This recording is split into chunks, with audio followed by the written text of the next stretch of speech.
Satu lagi HP budget dari Xiaomi yaitu Redmi 9. Setelah kemarin cobain Redmi 9C, saya mulai tertarik dan menjajal produk Xiaomi lainnya. Dan Redmi 9 bisa jadi HP budget dengan segala isinya yang bisa direkomendasikan untuk dibeli di awal tahun ini.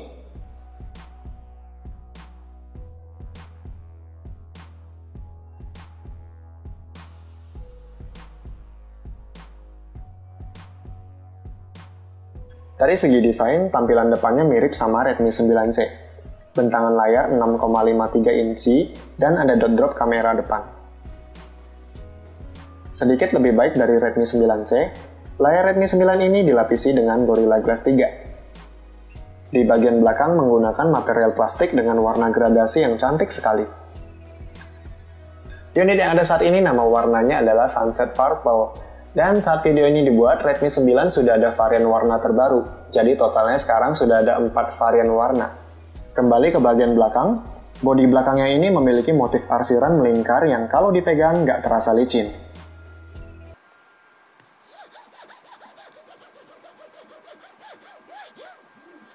Bagian yang halusnya ada di dekat kamera berbentuk lingkaran. Dan ngomongin soal kamera, desain kameranya ini tersusun secara vertikal.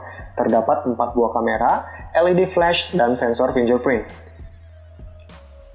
Sisi kanan ada tombol volume dan tombol power. Sisi kiri terdapat slot SIM card, dual SIM, dan micro SD. Bagian atas ada sensor inframerah dan lubang mic. Bagian bawah lebih rame. Ada lubang jack, mic, speaker, dan port USB Type-C. Kesan pertama saat genggam HP ini, feel-nya sama, seperti menggenggam Redmi 9C. Frame yang juga plastik namun solid, dan cakep atau tidaknya sebuah smartphone zaman sekarang yang dilihat pertama kali pasti bodi belakangnya. Redmi 9 berhasil terlihat menawan. Penempatan sensor fingerprint-nya juga sangat baik, karena menyatu dengan bump kamera, jadi posisinya sedikit menonjol, sehingga jari ini tidak sulit untuk menemukannya.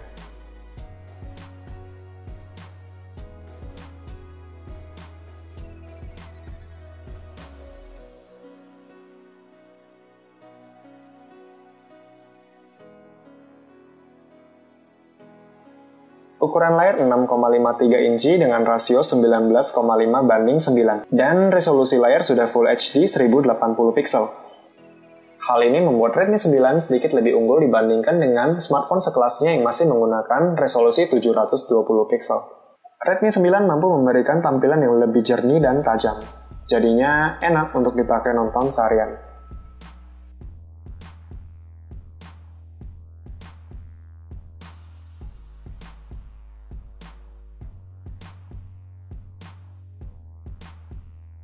Redmi 9 juga sudah MIUI 12 berbasis Android 10. Gaya visual dan desain antarmuka yang baru jadi bikin nyaman mata. Perbedaan signifikan dari MIUI 11 ke 12 adalah tampilan animasi yang lebih atraktif dan meskipun begitu, kedua UI ini sama lancarnya pada Redmi 9 ini. Dan fitur glance pada lock screen yang selalu menampilkan wallpaper cantik maupun berita terkini bisa bikin betah liatin HP ini. Menggunakan chipset Helio G80 dengan fabrikasi 12 nanometer dan unit yang ada saat ini memiliki RAM 4 GB.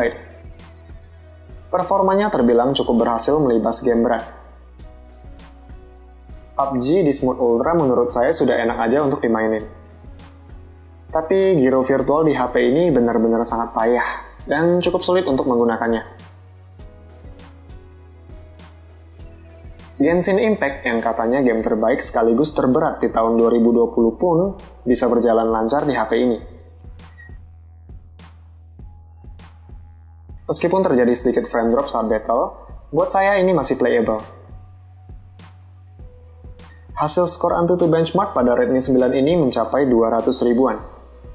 Menurut saya bisa menyentuh angka 200 ribu di segmen HP budget itu sesuatu banget.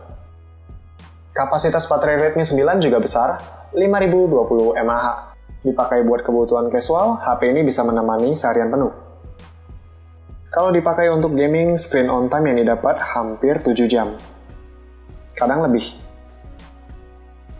Redmi 9 ini juga sudah mendukung fast charging 18 watt. Meskipun begitu, charger dalam paket pembelian hanya 10 watt. Ya bersyukur aja sih, HP ini murah dan masih dapat charger. Dengan charger bawaan 10 watt ini, untuk pengisian daya dari 20% hingga full perlu waktu 2 jam lebih.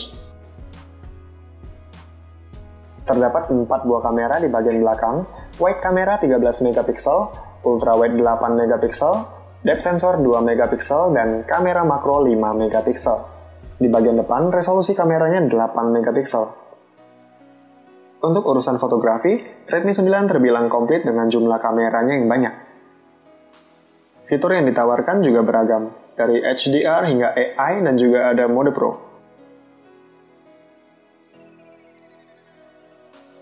Di kamera depan juga ada fitur telapak tangan untuk ambil selfie.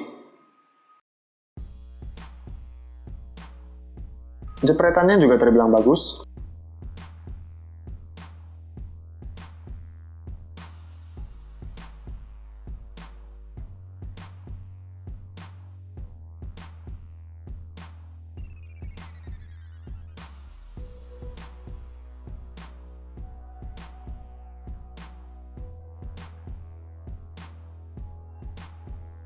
Tapi kalau diajak foto malam, kualitasnya jadi menurun. Warnanya pudar dan terlihat noise. Hal ini bisa diatasi dengan fitur mode Pro ataupun dengan Gcam.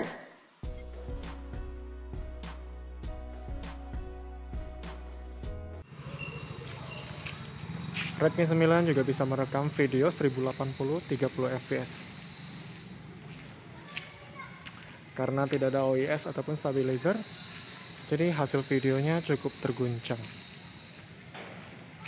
Apalagi pas direkam dengan menggunakan handheld seperti ini.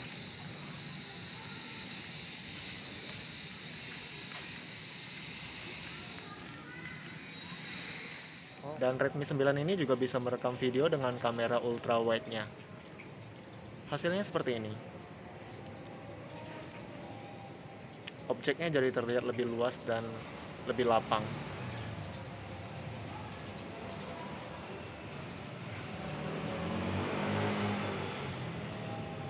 Kalau di bawah, ternyata seru juga ya kalau pakai kamera dengan ultra wide seperti ini. Kelihatan lebih luas aja gitu.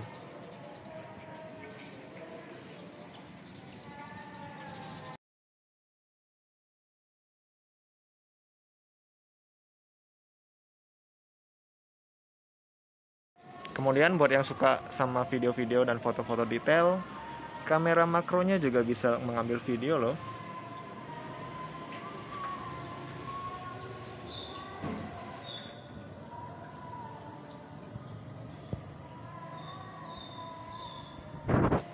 Ya oke lah, bagus. Mau kamera depan maupun belakang sama, bisa merekam video dengan resolusi 1080 30 fps. Hasilnya seperti ini. Fokus. Kalau diarahin ke matahari, terus arahin ke objek depan. Yep.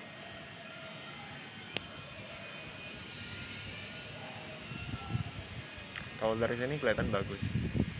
Nggak tahu deh hasilnya nanti seperti apa.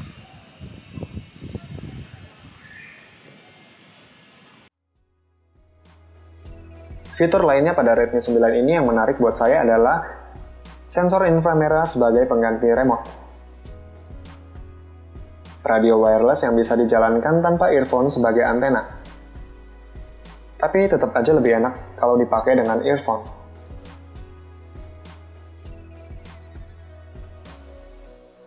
HP bagus dengan banyak kelebihannya dan berada di bawah harga kurang dari 2 juta.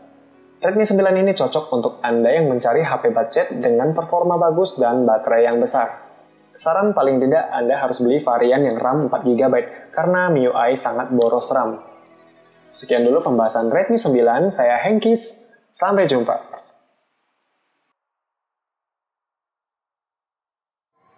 Hari ini hari Kamis tanggal 31 Desember dan malam ini kota Jakarta akan banyak kembang api. Jadi saya berencana untuk mencoba foto long exposure dengan mode Pro pada Redmi 9 ini. Hasilnya seperti apa nanti kita coba lihat.